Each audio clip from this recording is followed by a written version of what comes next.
Well, I kind of thought I had a question. I got it. Okay, but the health one or this physical challenge.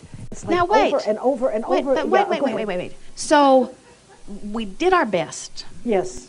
to get you into this place of hearing the perfection of the desire that is within you. Yes. Do you know what an unwanted bodily condition is?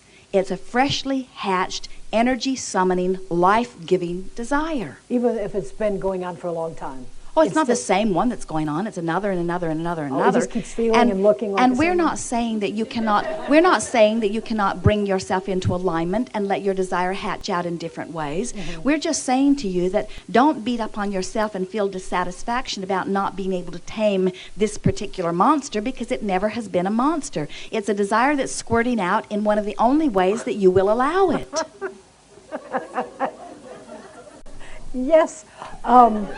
Well, so I think kind of what my question was. Oh, I wanted a little clarity. I kind of forgot here. I needed clarity on my question. But I heard you say at the beginning, when you want something, don't focus your attention on it. And so I've been scripting about these two big desires. Last week I made collages and hung in my bathroom so I could look at my desires. So I feel like I'm putting a lot of attention on them. And what I'm hearing, I want to know, am I hearing you say, go to the beach, which I'm doing anyhow, but... What we're saying is, if when you put your attention upon them, it is Right. thrilling, then do it. But if when you put your attention upon it, it fans your flames of dissatisfaction, then it is not serving you. It is amplifying your resistance. And that is like shooting your rocket off again and nailing your foot to the floor again. In other words, it's like saying, what's the best possible way that I could rip myself apart? Oh, yeah, I know. I'll fan the flames of my desire while I'm standing here not allowing it. That's true. Each one of you has to find the thing that feels best for you. Sometimes the best thing is to defocus the desire while you get into a stronger place of allowing. What we really said to you, specifically to you, to others too, but we're really saying this specifically to you. Okay. Your contrast gives birth to desires. Your manager knows what your desires are. You have already set the universe in motion to answer your desires. Now it's time for you to get out of the way of your manager and let your desires be. Let's put this into a very clear perspective. Okay. Pretend that you work in an office. I do. And there are 9 of you there. Exactly. And you have a very specific responsibility. Yes. And it is important to you that you do a good job. Yes. And you've spent a few years getting really good at what you do. Yes. And now a new person comes to the office. And your boss says to you, this person will be splitting your responsibilities. And your boss takes 5 of your 10 dominant tasks, the 5 that you take the greatest pride in doing, the ones that you get the most strokes from doing, and gives them to this new person and says to you, train her. She is really good. She is the most fast learner that you've ever seen. She picks up on what you tell her so quickly and so effectively and brings to this job all kinds of skills that are all around that. And so in a really short time, she does what you teach her even better than you've ever done it. Great. And your job is soaring and your employer is ecstatic out of his mind. How do you feel? I feel great. It feels like closer to retirement to me.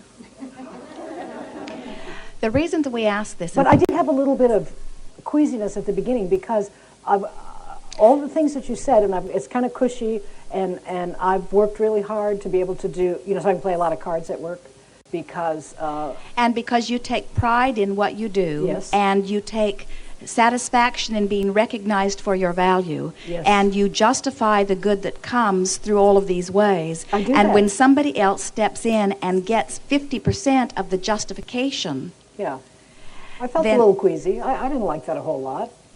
Well, the I reason that we offered the story to you is because we were wanting to amplify something that we feel in so many of you, and that is you have an extraordinary urge to justify the well-being that comes to you through your behavior and action. And we wanted to demonstrate that to you by taking some of that justification away and see how it sits with you. Now, it wasn't the best analogy in the world, since you're already chalking that work off as something that you're not really wanting. And yet, it applies very well. Yeah. You don't have to explain anything to anyone. You don't have to justify the well-being that comes through any sort of struggle. There is nobody that's being compared to you in any way. All you have to do is purely ask, and the universe will yield to you. But there's something that is happening within so many of you that makes you feel that you must find some point of worthiness in order to deserve the well-being that is coming to you. And we don't think that you will ever find that point of worthiness, because you're looking in the wrong place for it. It isn't about earning, because there is no earning, because well-being is a given. It's about allowing. So we want you to find a way of replacing the feeling or attitude of earning or justifying with a new, fresher, purer feeling of allowing. We want you to be like those children. We want you to be uninhibited. We want you to be raucous in a restaurant and not care what anybody else thinks, because your joy in the moment means more than that. We want you to be rude and eat all the maraschino cherries around the table and not care what anybody else thinks, because your pleasure in the moment means more than that. We want you to get so in touch with your own personal selfish nature of connection that nothing else is a factor in your moment-to-moment process. You're complete for now? I'm very complete. Thank you so much. One more. Where are you? Right here. Thank you for allowing me to be here today. This is very exciting. I've listened to some of your tapes, and people ask about physical being.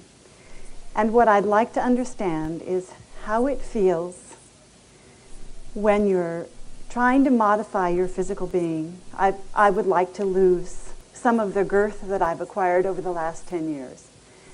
And I understand about thinking positive and the rocket of desire, but I don't understand how I can let it go when multiple times throughout the day I'm faced with the thing that provides me sustenance, but also continues to contribute to the weight that I carry.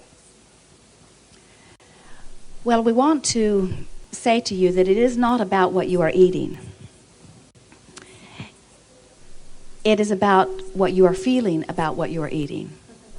But even more than that, it is about what you are feeling about how you be.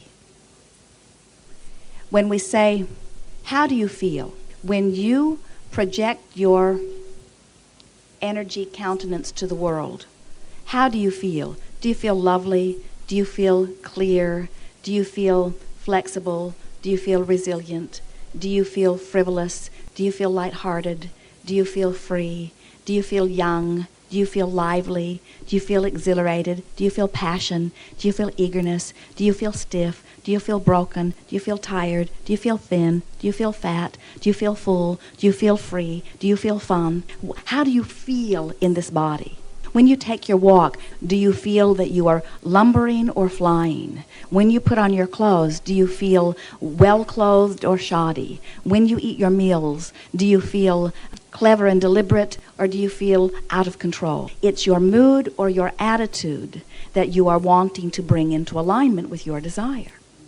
You get a sense of this? Yes. Because it does not matter what if you feel dissatisfied with an aspect of your experience, and your body is an easy one to feel dissatisfied with because there are so many people to compare it to, and you take it almost everywhere you go. And so the question that we would ask you is, relative to your physical body, do you feel satisfied or dissatisfied? And you would say, clearly, I feel dissatisfied. So therein lies your work. Your work is not to modify your behavior. Your work is to befriend your body. Your work is to come into adoration of your body. And there are so many aspects of your body that would allow you to do that outside of the subject of weight or size or shape, that as you begin there and you befriend your body, then all kinds of wonderful things begin to happen. Some good tools are, as you lie in your bed and you feel your air moving in and out, and you deliberately reach for the feeling of appreciation about all of this involuntary, meaning you don't have to think about it, orchestration of the system of your body, and lie in a sort of attitude of amazement and marveling at the perfection of this body and how it knows what to do. Feel appreciation for your digestive system and for your elimination system and for your respiration system and for your evaporation system. And feel appreciation for the skin that covers you and how well it provides for you. Reach for positive aspects of your body and find satisfaction around the specific subject of your body, and notice how, as you focus specifically in an attitude of satisfaction, how the energy begins to flow and all of the things that you've been telling the universe that you want relative to your body become easier for your experience. It is a matter of allowing. This is all about allowing. Deliberate creation is about the art of allowing. It's about finding ways to soften any resistance and allow the energy to flow specific to the subjects that I've chosen. So, on many subjects, we would say to you, oh, you've launched the rocket, now just don't think about it, pet your cat, and the universe will yield it to you if you will not take score. But relative to the subject of your body, because it is ever present, because there are mirrors everywhere, because you are seeing yourself reflected through your own eyes and through the eyes of others, this is one that you've very much got to get a handle on. You've got to begin loving you. You've got to begin loving your body. And there is so much about your body that is lovable. Look at you. You are an extension of God force, here in a body that is so